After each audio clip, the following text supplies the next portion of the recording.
You got a lot of people coming in? Totaled at like 35, 40 people right now. I'm trying to find tickets, straggling right now. So we'll see how that goes. Told all the guys, let me know by Thursday how many I can get. How many do you want to get? 40. That's like my number. It's like, hey, if I get 40, I'm happy. I can sign them to people. Cause I got obviously family and friends coming, like extended family. So I'm trying to find it for everyone. Some people might have to buy a ticket, but I know it's sold out, so I might have to go poach some tickets outside. How different does this game feel from any other game that you play each Saturday? I mean, is there any extra incentive because you're coming back home, playing your former team? Oh, definitely. I think I wouldn't say it's more so that we're going home or playing USC or anything like that. It's the fact that we get the opportunity to go back and play after this Alabama game, which obviously hurts, right? It was a tough game, but it's special to us because it kind of shows us, like last year, the amount of adversity that we face and how we can go against it. And then also you get the added incentive of going home and playing old teammates, old coaches as well, guys that recruited me in high school, and the team that I play with. So. We've talked to a couple of times about the adversity you might have faced since coming from USC. You're now coming off of maybe two of your better weeks, especially looking back at week 2. Yeah.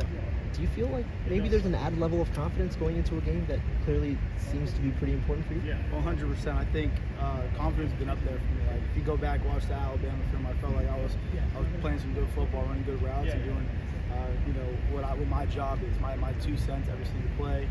And Coach Guyton and Coach Longo have told me I've done that. So I think confidence is building in my game right now, and then obviously you need a lot of confidence when you go home and play your old team. So this is like the best time to stride, open up and stride, and make the most of it, right? Do you feel like you've been excited for this game for a long time now? Had it circled on the calendar? Oh, 100%. I remember I was telling Zach last night, we were doing something.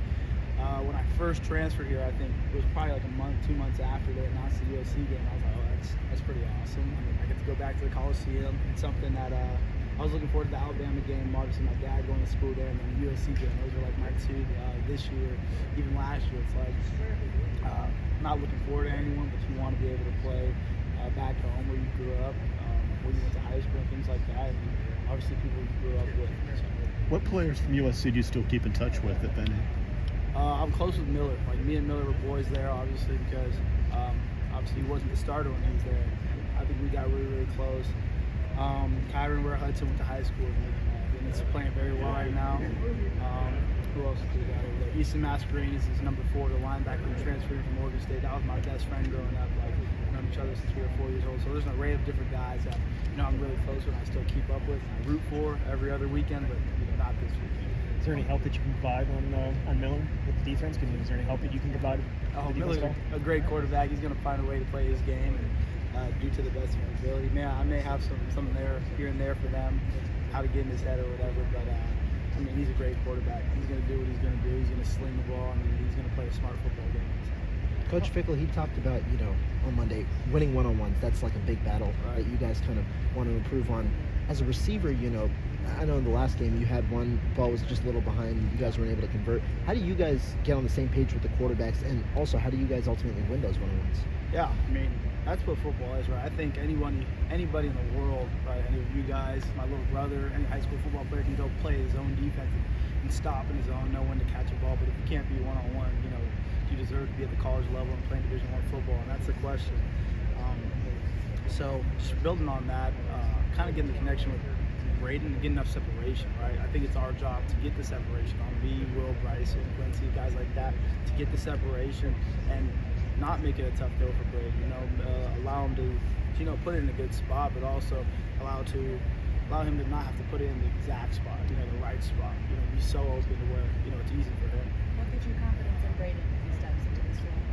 My confidence in Braedyn comes with the fact that he's done everything right till this point, and he's been ready, right? I mean, last year was tougher because he jumped right into a situation, but now you got a 2-year guy, a guy who came in here with me at the same time, and I mean, just stayed at it, the process the entire time. He kind of thug through it, if I could say. Obviously, it's not always the best thing in the world here that you're going to be the number 2 on the season when he heard it, but he kept consistent with what he was doing every single day. I can say that for him, truthfully. I don't know if you left USC with a chip on your shoulder or anything. I know you don't want to make it about yourself, yeah. But when that clock strikes 0 on Saturday, I mean, is it important to you to walk out of there and kind of go send a message with whatever Yeah, I mean, I think every Saturday you go out there and you want to be able to prove something to everyone, yourself, people back home, and people that believed in you and installed in you up to this point. And that's kind of what Saturday is, just another opportunity to do that and do it back on my home turf and do it to the best of my ability. How much extra, is there extra juice between, I mean, not just the homecoming, like you mentioned, having 40, hopefully 40 people there for you, but also playing against a former team? Is there extra juice? And if so, how do you try to manage that with not trying to overdo it that could cost the team too? Yeah, I don't think it's over juice, right? I don't think it's so much about SC itself.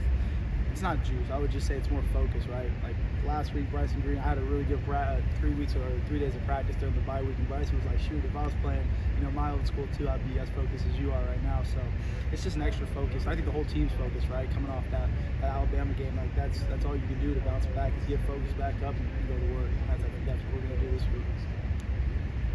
So I know that Braedyn obviously is the starter now, but looking at someone like Mabry, who is with an injury, one play away from getting in the game, just what have you seen from him since Tyler's injury, and even just his progression since he got here in January? Yeah, I mean, a lot of freshmen, it's really tough for you to come in and get the system right away, especially a system as elaborate as Coach Long goes. So maybe early on he was maybe slow getting some things and spring ball and things like that, but throughout fall camp, you kind of saw him come into his own and grow, and maybe, I don't want to say take it more serious, but just be more present in the moments.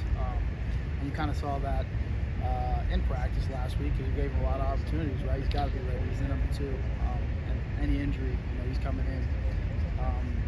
So just kind of his growth and just coming more into his own, just understanding the system a little bit more, and just the intellectual side of things. I think obviously he's physically a specimen, right? He's 6'4", throwing the ball, head out the ball. So just coming into it mentally.